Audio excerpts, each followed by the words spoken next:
Ya buenos días, buenas tardes, no sé qué hora es, pero hola a todos los asistentes, un saludo, gracias por su asistencia. Damos por inicio al segundo foro, realizado por Castellano, que se titula ¿Cuál es la relación del modelo educativo del PEDA con las demandas sociales actuales? El objetivo de este foro es aterrizar el contenido de nuestro modelo educativo en términos del currículum y cómo se relaciona esto con nuestras mallas de estudio. Es decir, cómo nuestro modelo educativo se concretiza en lo que son nuestras clases y nuestras mallas de estudio. Y para eso hemos invitado a Rolando Pinto, un ex profesor, un ex académico de la UNCE, que nos va a enseñar su visión como curriculista, porque es un curriculista. Y para comenzar, quiero leer una cita que en el fondo resume la intención que nosotros tenemos al abrir estos espacios de discusión, que es de Paulo Freire.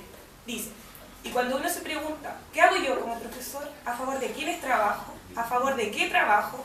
Hay que preguntarse de inmediato, ¿contra quiénes trabajo? ¿Contra qué trabajo? Y la contestación de esa pregunta pasa por la calidad política del que se la plantea, por el compromiso político del que la hace. En ese momento se descubre eso que yo llamo la politicidad de la educación, la cualidad que la educación tiene de ser política. Esto es, no hubo ni nunca habrá una educación neutra. Bueno, tanto gusto de estar con usted. La verdad es que le agradezco a Marco esta invitación y le agradezco también al colectivo de geografía crítica, que fue uno de los que hizo la gestión directa para que yo viniera. Yo quiero conversar con ustedes de manera muy franca y muy distendida. Parto de la base de que ustedes deben saber qué es lo que yo represento. Yo soy un referente en este país de la pedagogía crítica, de la pedagogía y el currículum crítico. Tal vez soy el que más ha escrito sobre el tema. Tengo libros publicados que se refieren al tema del currículum crítico. Por lo tanto, yo soy muy crítico con respecto a la formación del profesor. Y soy muy crítico con respecto al modelo pedagógico de la UNCE. Y voy a ser muy franco con usted. Voy a expresarle con mucho gusto, ¿no es cierto?, lo que yo pienso y la importancia que tiene este claustro en ese contexto crítico, desde mi mirada crítica. Hay tres situaciones socioculturales y políticas que van configurando mundialmente un escenario, y particularmente en Chile también, un escenario de cambio para la educación. O sea, esta educación que hemos conocido y en el cual muchos de nosotros nos formamos, es una educación que está haciendo crisis por todos lados.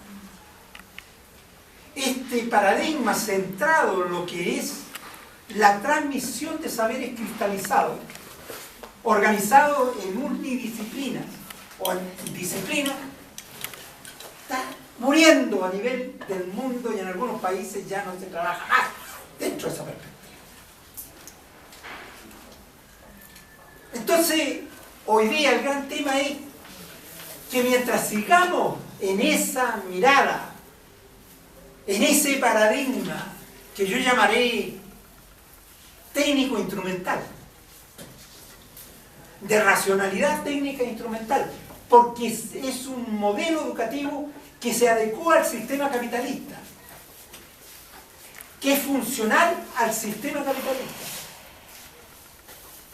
y que en el fondo está formando individuos competentes según la estratificación que establece el capitalismo y la fragmentación de saberes que establece el capitalismo. Y esto hay que decirlo así de claro. Aquí no tenemos que andar con ocultamiento. Currículum basado en competencia, una manifestación más del neoliberalismo para tratar de darle racionalidad a lo que ya no es racional. Ese modelo centrado en lo que se llama la enseñanza está haciendo crisis en nosotros. ¿Y por qué está haciendo crisis? En primer lugar, porque cada vez son más las personas que se rebelan y que contestan el funcionamiento y los beneficios desiguales quienes generan el modelo capitalista de la educación. Vean, por todas partes del mundo. Hay un tema que está enraizado hoy día. Los modelos socialistas de Estado o los modelos de participación comunitaria clásico no responden según el deseo de Habermas, ¿no es cierto?, el gran filósofo de la racionalidad emancipadora. ¿No es cierto? Habermas decía de que es posible salvar el capitalismo si se abrían las esclusas que llamaba Habermas para la participación ciudadana y hacer democracia más participativa. Bueno, eso se demuestra que no resuelve nada. No resuelve las desigualdades, no resuelve las brechas del conocimiento, no resuelve las oportunidades de formación, etc. Entonces, este es un primer fenómeno. Está siendo contestado en todas partes. En los Estados Unidos está tan fuertemente contestado este modelo que en el fondo lo que está señalando muchos de los educadores críticos en Estados Unidos es que lo que quieren es un cambio radical del sistema educativo. Ya vamos a ver en qué consiste alguno de estos elementos del cambio radical. Se podría decir entonces que esta emergencia de movimientos contestatarios o de disconforme o de crítica está constituyendo ciertas prácticas de conocimiento y está generando movimientos de propuestas de cambio.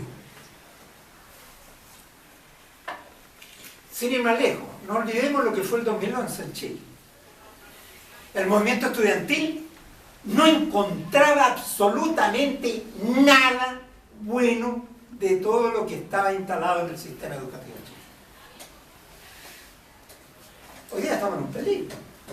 Hay una reforma educativa que la enuncia el ministro de entrar a manipular, tratando de acomodar las reivindicaciones de los estudiantes a distintas medidas parche que llaman reformas de la educación. Entonces, quieren resolver el problema de la crisis universitaria con estos llamados administradores de cierre. Entonces envían un proyecto. Después van a meter en la cuestión del control del lucro. O sea, vuelve a haber reformas educativas fragmentarias y en el fondo que no resuelven los problemas, que los agudizan. Entonces, esta es una primera cuestión que tenemos que estar muy atentos. La segunda cuestión que nos está... También cada vez son más las personas y cada vez más los jóvenes que tienen acceso a diversas fuentes de informaciones con el uso de las tecnologías. Esto es importante. Cada vez más los estudiantes del sistema educativo escolar llegan con preguntas impertinentes para lo que son el saber de los profesores y lo que establecen los planes escolares. Por ejemplo, cuestiones que yo he observado en mis investigaciones sobre currículum. Profesores de educación cívica o de historia del área de ciencias sociales, que empiezan a hablar sobre la defensa de los derechos humanos y sobre los derechos de los niños. Para la mano un niño y pregunta a ese profesor, que está hablando muy bien sobre los derechos humanos, la defensa de los derechos humanos, el desarrollo de los derechos humanos, el desarrollo de los niños, el desarrollo de los derechos de los niños, y pregunta, ¿y si mi papá le pega una patada al perro y lo deja herido, ¿Es un atentado a los derechos del niño? Y el profe queda mirando y dice, continuemos la clase, ya voy a responder. ¿Qué es lo que está sucediendo? Ese cabro ya no se traga el discurso de los derechos humanos en general, o de los derechos humanos de los niños. Él lo quiere ver en la práctica para juzgar situaciones de comportamiento real. Él lo que quiere saber es si la patada que le pegó el papá a su perro regalón va contra sus derechos. Y ahí lo que le interesa es la reflexión del profe. Eso es lo que se llama recoger lo emergente. Otro, pregunta a un niño. Mire, yo vi en internet una imagen en la cual decían que en África el peor atropello que se hace a los niños es el flagelo del hambre. Hay niños que se están muriendo de hambre. En Biafra, en Mozambique, en Nigeria, en Ruanda.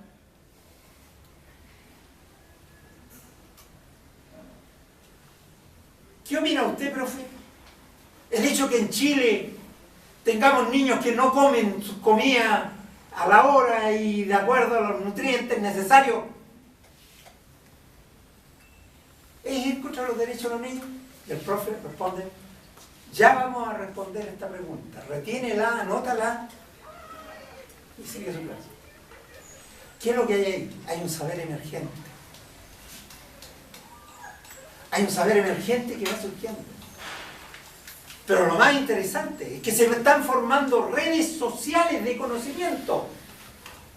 Es que se comienzan a compartir conocimientos, informaciones, y se forman opiniones. Y para esto no hay que ser un niño acomodado. Me contaba a mí un grupo que está trabajando muy interesantemente en La Pintana, que ellos tienen un proyecto que se llama Recuperemos la esquina rota. Y se están reuniendo en Cibercafé de La Pintana. Y resulta que se reúnen a conversar sobre temas de actualidad. Y entonces socializan, van a la red, buscan información, conversan, se constituye un conocimiento emergente. Un conocimiento emergente que no tiene respuesta en los planes y programas que se les enseña. Por último, hay un tercer indicador que es muy importante. Cada vez más en nuestras sociedades hay pensamientos emergentes diversos que tienen multisentido y que expresan el lenguaje como visiones o visiones culturales a veces divergentes con la dominante, con la oficial.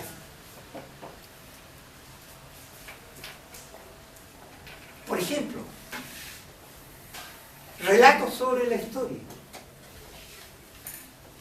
Si usted llega con los relatos de la historia, ¿no es cierto?, a ciertas comunidades indígenas, cada vez más esa es una historia que no tiene significación. Es una historia que no les da sentido para su vida, ni explica su dominación, ni la explotación cultural en la cual están inmersos.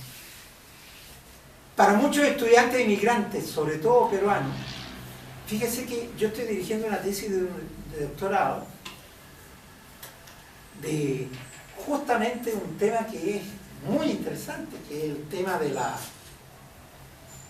de cómo en ciertas escuelas donde predomina la población de inmigrantes, de niños emigrantes,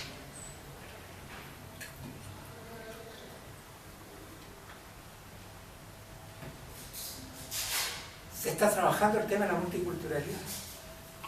Y en asignaturas como en historia o en castellano, ya que aquí hay varios castellanos. ¿Cómo se mete la multiculturalidad en la enseñanza del castellano? En primer lugar, introduciendo lecturas que sean de las culturas de la cual provienen los niños. Si son la mayoría peruanos, el centro literario de la enseñanza debería ser los escritores peruanos y hacer un análisis comparativo con los escritores chilenos. Y ahí se van a dar cuenta la enorme diferencia que hay en términos de cosmovisiones de realidad. En historia, ¿para qué decimos? La historia chilena no tiene nada que ver con la historia peruana, o con la historia boliviana, o con la historia ecuatoriana. Bueno, persona que le estoy dirigiendo la tesis está trabajando en 2 colegios. Uno es un colegio de Independencia, que el 58% de los estudiantes son estudiantes migrantes. La mayoría son peruanos, pero hay haitianos, hay colombianos y hay ecuatorianos. Pero el colegio tiene un proyecto de integración multicultural. Por lo tanto, el currículo es multicultural, que recoge las visiones de los niños y la familia. Y el tipo, el director, es tan interesante, no está preocupado del CIMSE. Él hizo una opción. ¿Cuál es la opción? Al carajo el CIMSE. A mí lo que me interesa es que los cabros se eduquen, que se formen. Lo van a castigar del municipio, pero él continúa con su proyecto de currículum multicultural.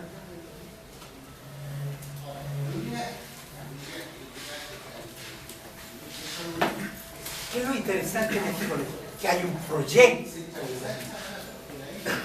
Después estamos viendo otro en la cisterna, otro colegio, otra escuela, donde el 65% de los estudiantes son estudiantes migrantes. Hay gitanos, hay peruanos, hay argentinos, hay colombianos, hay haitianos. Pero no hay un proyecto porque siguen a rajatabla lo que dice el ministerio. ¿Qué es lo que está sucediendo? Que muchos de los niños inmigrantes son los de mala conducta, los agresivos, los que no responden, porque esa es la naturaleza propia del niño, del joven. Protestar, contestar, porque no satisfacen su curiosidad. Por lo tanto, podríamos decir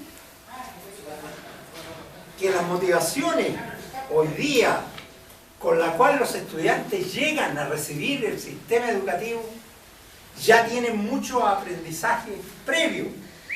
Y si yo no tomo en consideración estos aprendizajes previos, no puedo generar condiciones de mejoramiento de la calidad de la educación.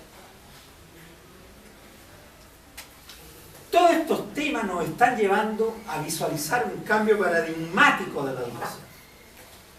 Lo que decía al inicio, se está acabando la vigencia del paradigma centrado en la enseñanza y estamos iniciando el paradigma centrado en el aprendizaje. ¿Y qué implica este paradigma centrado en el aprendizaje? Para el currículum, por ejemplo, ¿qué implica? Implica saber gestionar el conocimiento. Un conocimiento que tiene que necesariamente vincularse a la vida, a las acciones integradoras o integradas que tienen los distintos individuos y comunidades que están expresadas en el mundo escolar. ¿Qué quiero decir esto que suena tan técnico? Es cómo recojo los saberes emergentes y los mezclo con los saberes cristalizados y genero un nuevo currículo. Para eso hay que prepararse. Y lo que le están enseñando de currículo en esta universidad no sirve un carajo. Porque ustedes no saben gestionar contenidos culturales. Ustedes no saben contextualizar currículos. Pero les apuesto que ustedes saben mucho sobre currículum basado en competencias. O saben mucho sobre currículo unidisciplinario. Entonces saben de currículum cómo organizar los contenidos de castellano, pero no saben qué es lo útil en la enseñanza del castellano con poblaciones divergentes y diversas. No saben tomar decisiones. Y aquí hay un cambio pedagógico muy sustantivo. Esto es lo que yo predico en el libro este que se llama El currículum crítico. Nosotros no estamos tomando en cuenta los saberes emergentes. Hay saberes emergentes que no necesitan venir de poblaciones inmigrantes. Por ejemplo, un saber emergente, un eje central, es la visión del cuerpo y de la motricidad. ¿Cómo le doy cabida a este eje de la corporeidad y su motricidad dentro del currículo? Cuando tengo, ¿no es cierto?, una sala de clase igual a esta, en que los estudiantes están ahí, el profe, dueño del ceremonial aquí, y se produce la situación vertical, aunque no queramos.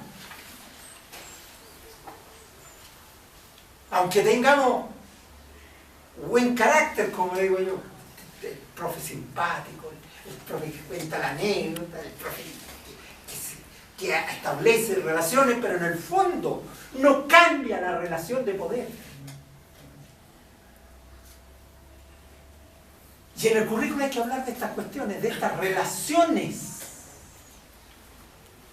El currículo es una relación de poder. Y por eso es que hay disciplinas que tienen más prestigio que otras. Entonces yo digo, un conocimiento emergente fundamental y que nos está ladrando en la sala de clase y nosotros no hacemos nada por cambiarlo. Porque no sabemos cómo cambiarlo. Todos los niños son inquietos físicamente. Entonces esto de estar sentado horas y horas mirando adelante, además que le duele el trasero, se aburre. Mi hija, que tiene 11 años, me dice, para mí es una lata ir a esa escuela. Primero porque tengo que soportar estar sentado. Y segunda, porque tengo que soportar a los compañeritos que como no pueden decir ni interactuar, hablan lecera y me entretienen. Y a veces esas leceras que dicen son más entretenidas que lo que está diciendo el profe. Eso es más triste. Entonces, ese es un saber emergente. ¿Cómo lo visto?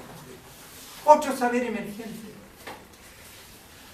Podría estar hablando de los saberes emergentes mucho, pero voy a citar dos más nomás porque si no se me va a alargar demasiado esta conversación.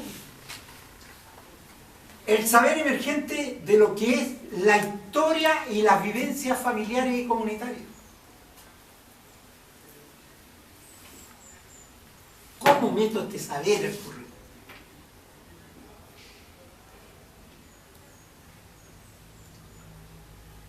Cuando yo le empiezo a contar una leyenda como es Arturo Prat, ahora que estamos en el mes del mar, a los niños, cada vez más esta leyenda les parece no solamente aburrida, latosa, sino que absolutamente insignificante para lo que ellos están viviendo y están viendo en la televisión. Ellos ven otros héroes. Por ejemplo, ven a un tipo con discapacidades que logra superar su discapacidad y se transforma en una especie de héroe, ¿no es cierto?, lo que es la prédica de la autoestima. Eso es admirable. Admiran al atleta este González, que con esfuerzo, sin apoyo, ha salido adelante, está ahí peleando. Admiran al Vidal, que ahora... Esos son los héroes. Eso es lo que quieren ser los cabros. Y nosotros, dale con este Prat, que además de un barco al otro, bueno, y murió. Entonces, seguimos, te das cuenta, dignificando a un derrotado. Bueno, No, a se le vaya a aplicar la ley de seguridad interior del Estado. Entonces ahí hay un tema fundamental que hoy día tendría que estar presente en la nueva educación. Un profe que sepa gestionar conocimiento, que sepa contextualizar el conocimiento, que sepa priorizar. Hoy día no lo sabe hacer. Otro gran tema que nos plantea para el cambio de paradigma.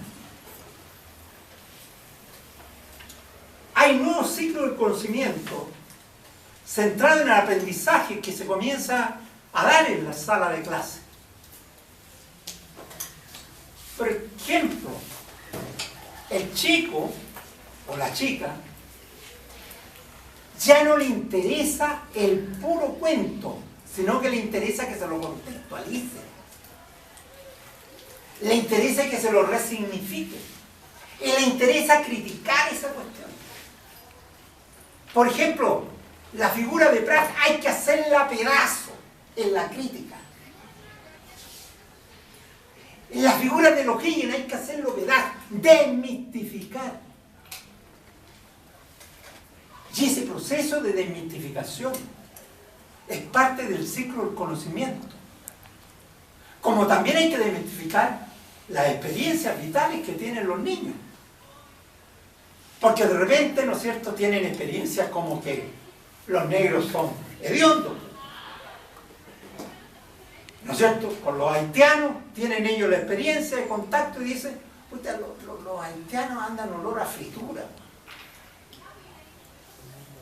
Y un día un niño haitiano le dijo, y tú andás olor a yogur.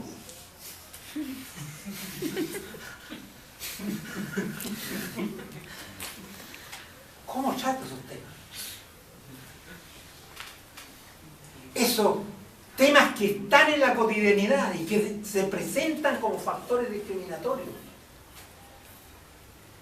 Eso tiene que ver naturalmente con este eje que yo hablaba, del eje comunitario, del eje vivencial, del eje de la familia, que tiene que estar adentro y que debe estar dentro del ciclo del conocimiento.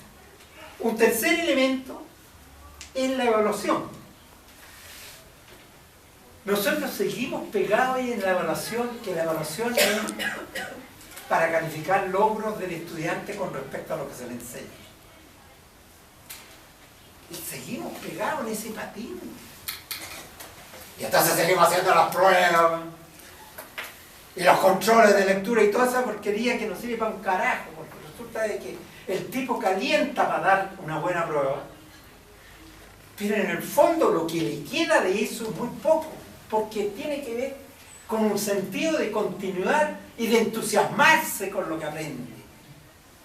La evaluación está cambiando en que deja de ser una evaluación por desempeño o por estándares de desempeño, como dice el ministerio, para avanzar a ser una evaluación de tipo comprensiva, que el niño entienda por qué su progreso cognitivo o afectivo o volitivo es importante para su desarrollo personal. La evaluación debería ser pedida por el estudiante. ¿Pero en qué sentido debería ser pedida? En el sentido de que ve en la evaluación una retroalimentación a su desarrollo. Así el aprendizaje se va convirtiendo en comportamiento. Y al comportarse, al transformarse en comportamiento, en práctica. Y en práctica, en valores. Y en valores, digamos, en una relación social distinta, de mayor calidad, de mayor humanismo. En cuarto lugar, está el tema de la configuración del territorio y del tiempo de la formación. ¿Qué significa esto? La sala de clase y la escuela, oiga, tienen que ser espacios mutables. Y no puede quedarse solamente encerrado en la sala de clase. El conocimiento no está solamente en la sala de clase. El conocimiento está en el mundo verdadero, en el mundo efectivo. Por lo tanto, esta salida a terrenos que tiene